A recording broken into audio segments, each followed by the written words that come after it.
What's going on, guys? Welcome to Kyle's Cars. Right now, I am sitting in the cheapest Cummins truck I could find, and I'm going to tell you about it, so stay tuned. So, it's a little windy outside, weather's coming in, so I decided to record at least the first part of this inside the truck. But I bought what I believe to be the cheapest 24 valve 3rd gen Cummins truck available, at least in my area.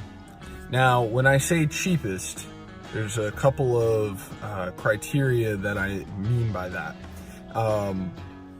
When I was looking for this truck, I wanted something that, one, wasn't wrecked, two, was within my budget, which was $5,000 or less, which is very, very cheap for a Cummins truck.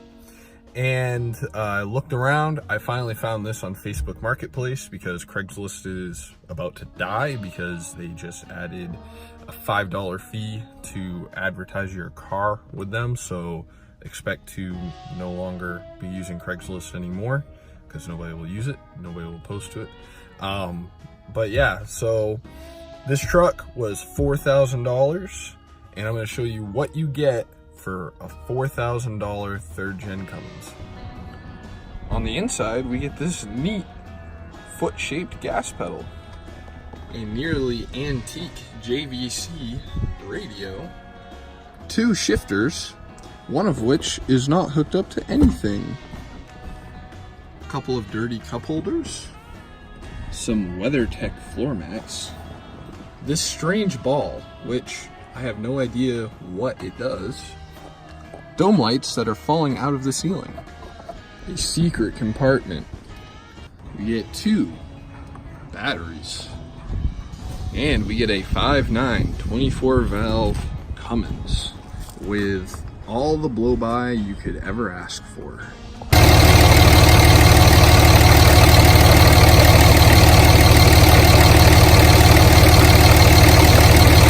And 234,000 miles. So the very first thing we see here is this lovely step. See? Who needs the Ford tailgate step when you've got that? It's a lot easier to put back up. We get this neato Dodge emblem, which is held in with a hitch pin that locks that I don't have a key for. Great.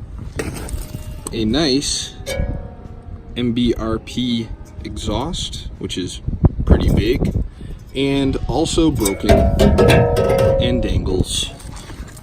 We get some nice running boards, which will probably be ripped off if you ever drive at all off-road. A spray and bed liner covered up with half of another plastic bed liner. Nice West Virginia logo. We get this weird cylinder thing that doesn't actually seem to perform any functional purpose. This neato light inside the bed.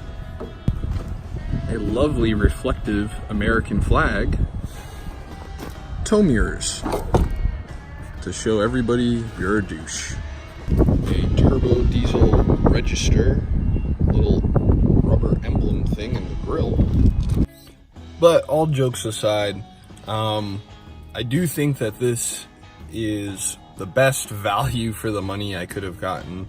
Sure, I could have paid $15,000, $20,000 to get pretty much the same truck with less miles and, you know, none of the blow-by issues, but my real plan with it is to run it a little bit. I know there's so many people that are going to tell me it's got cracked rings, you're going to ruin the block, so on and so forth.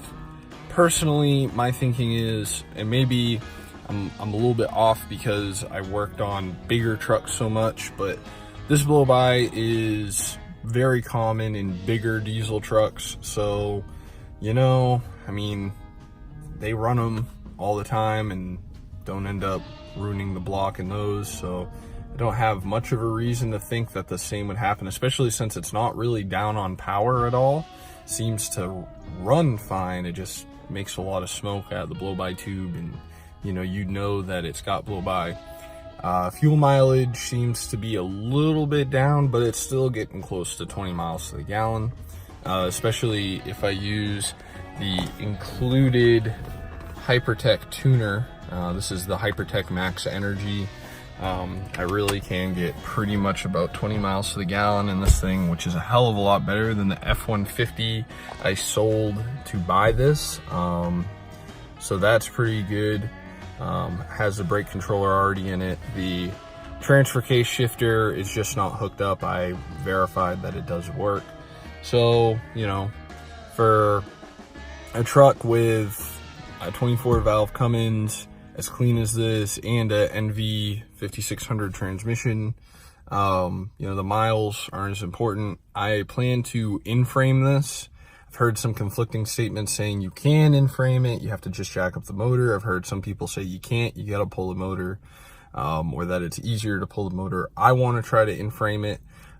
Basically what that means is I'm gonna rebuild the engine without actually removing it from the truck. I've seen a video with somebody else that did that, and see, you know, if for basically $1,000 in parts or so, I can have a brand new, pretty much refreshed engine, in this and keep on trucking for about $5,000 and have a $10,000 truck.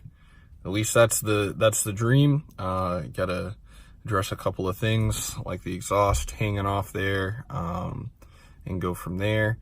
And yeah, let me know your thoughts, guys. Some of you guys that have more experience in these particular trucks than I do, I'd love to hear what you have to say. I know that you're gonna try and tell me don't drive it with that much blow by. I understand there's a chance that it has cracked rings in it, but I don't actually think the rings are cracked. I just think it's from over time piston rings wear out. So many cars are being driven every day with worn out piston rings. They aren't ruining the blocks, they're just not sealing the combustion.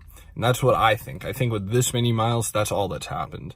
There's no extenuating circumstance that would make me think, just judging by the situation, because I didn't even buy this directly from its previous user. I bought it from a guy that bought it and thought that, you know, it was some small thing he could magically fix, and realized it was going to be $1,000 in-frame minimum, and that's if you do it yourself. And, you know, he sold it on to me. I got in contact with the guy that actually used it last and used it every day and put these miles on. And just knowing from his story, he has no reason to lie to me about it. He was super nice, offered to give me a bunch of original parts from it that were replaced over time, you know, like the original front drive shaft and all that. This has a new front drive shaft in it because he didn't want to put U-joints in it. So, you know, he offered to meet with me and everything and give me a bunch of service manuals and all types of stuff he collected over the years for this truck. So, you know, knowing his story, I just think the rings are worn in it. I don't think they're cracked. I don't think it's got a melted piston. I just think it has worn rings. And yeah, we'll go from there and figure that out, and I'll take you guys along for the ride as it comes up.